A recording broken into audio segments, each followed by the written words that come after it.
Hello YouTube, this is Morgan Airspeed Prime here with my next Avatar news update. This time out we have the reveal of the Imbalance Library Edition, the hardcover collection for Imbalance.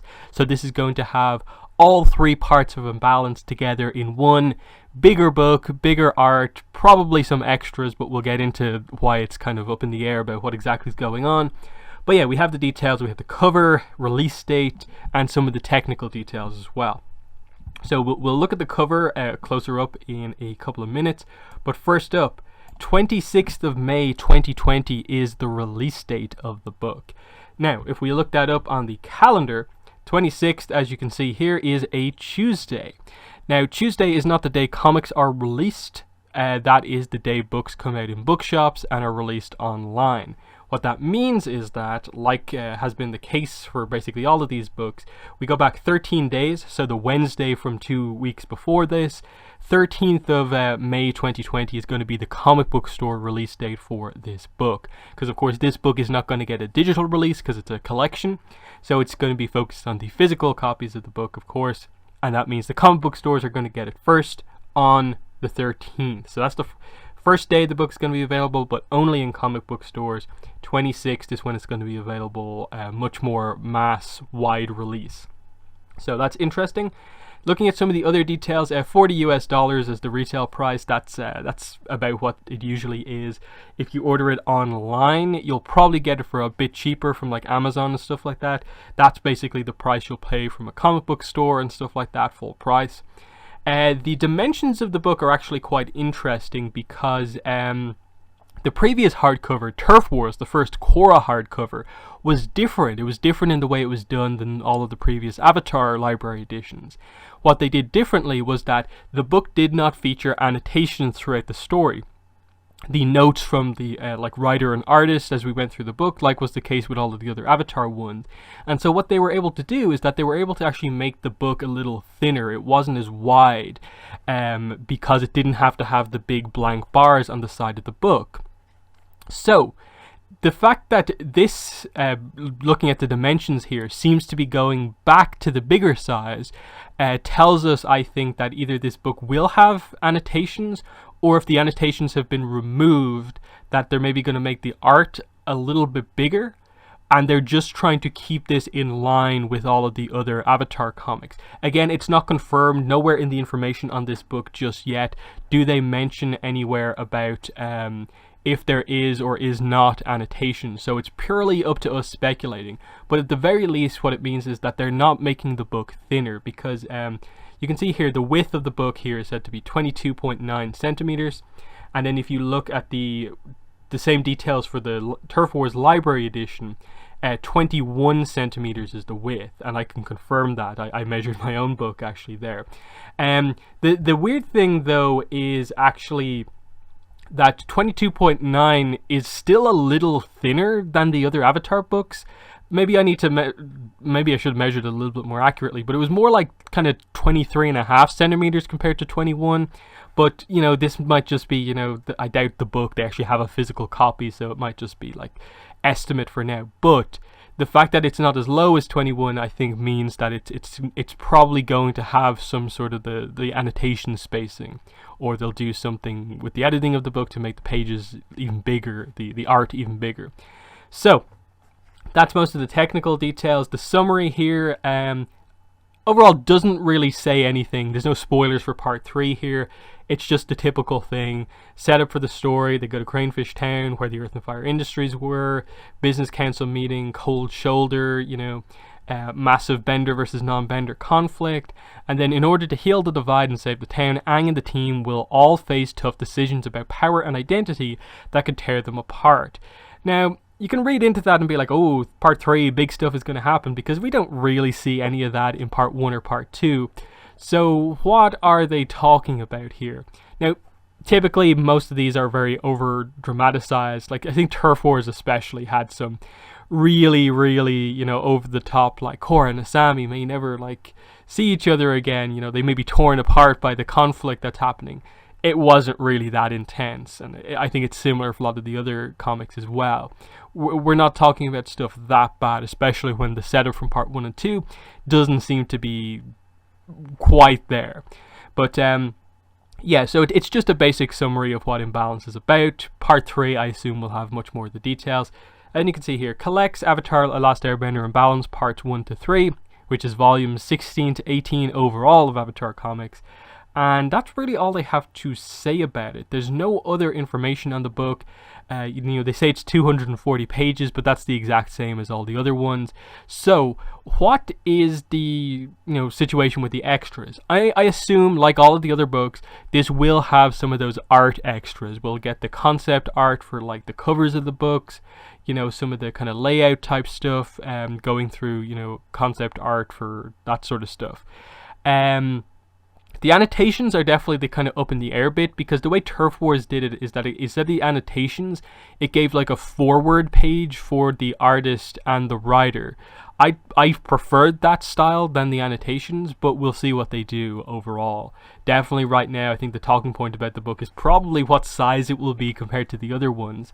Yeah, that's that. Let's get into the cover here. So, as you can see here, really, really nice image for the cover. Peter Wortman's art, I think, is very, very good. So I'm happy that he got to do the cover here. Really nice shot of most of Team Avatar. I do wish Suki was included here, just because I don't think it's much of a spoiler that she shows up in part 2. So why not, just have the full team that you're dealing with in this book there on the cover. Because I think Suki does add a lot. People like to see her included in Team Avatar shots, so it's disappointing when she's not there. But, Aang, Sokka, Katara, Toph, they all look really, really good in the cover. Smokestacks in the background, Imbalance, Brian, Mike, Faith, and Peter as the creative team. The only thing I'd also add here is just that often with the library editions, the back cover looks almost like just as nice. There's always like a pretty nice, interesting kind of image on the back as well. They always kind of design it quite well. So there's probably still a little bit more to come when the book actually is released. And then a final point to show that the width of the book is actually going to be a kind of talking point here. If I just flick it back and forth between the Turf Wars Library Edition cover and the Imbalance one, you can see that it's the same image sizes, in that like it's just me opening up the two images that they have on the site for both covers, and you can see the height of both images is the exact same, but you can clearly see the width of the Korra cover is a lot thinner than the Imbalance one. So I think that confirms to us that they're not sticking with that Avatar one. I assume that's just the way they'll do it. The Korra hardcovers will be thinner like that. The Avatar ones will be a bit thicker, but again, we still don't know about the annotations. But final talking point, I think, is going back to the date. What does that mean with regards to, I suppose, where it fits in with other books and stuff like that? Because I think the big announcement we're still waiting for is what is next for Avatar Comics. What is the next part? When is the part 1 of the next series after Imbalance coming out? I think we already know, basically, Faith Erin Hicks is sticking on as the writer. Artist seems to be up in the air. We haven't really heard either way from Peter Wortman, but there's been no real teases, so it's really unconfirmed right now. But we're going all the way to May for this book, and that fits in line, I think, with previous kind of hardcover releases, because Imbalance Part 3 is coming out on October 1st.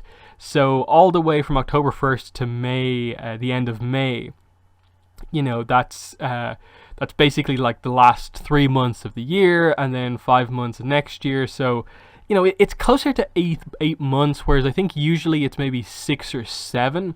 So it is a little bit longer than usual for the hardcover, but it's not like insanely longer.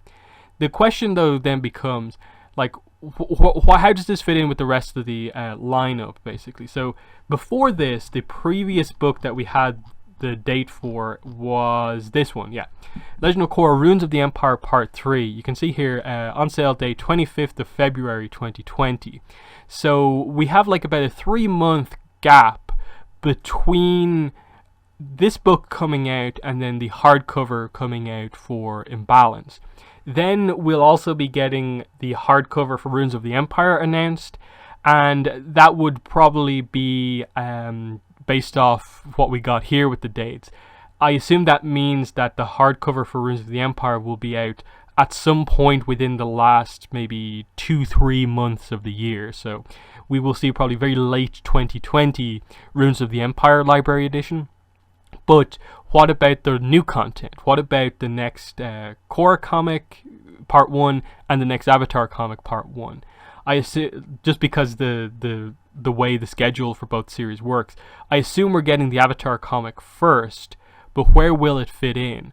And I think that's where you look to previous history.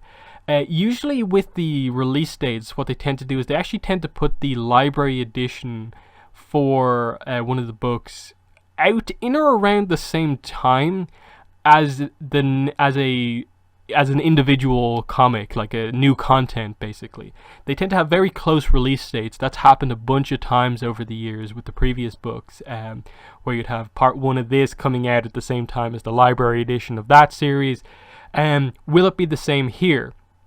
That seems like a kind of long time to wait, but it would sort of fit in line with it, because when Team Gurihuru was doing, like, they did 5 comics in a row, we would only have to wait like between like the Part 3 of one comic and then the next part of the next comic would be in or around the same time as like the library edition. And so what would happen is that you'd have Part 1 of the next series coming out in or around the same time as the library edition for the previous series. Obviously, I think creative teams are going to be changing a little bit here, so I would still probably look towards probably May next year at some point, in or around that time, for the next comic. But again, it's all up in the air right now. We just don't know. I wish we had that information, but typically they tend to wait until closer to New York Comic Con to reveal what's coming up next. So that's somewhere in October. We'll probably find out like what the next Avatar comic is, and hopefully with that they also maybe announce like if we are getting a new Avatar artist for the Avatar comics, and I would also want them to announce what's next for Korra comics. But the focus here, of course, was on this Imbalance Library Edition.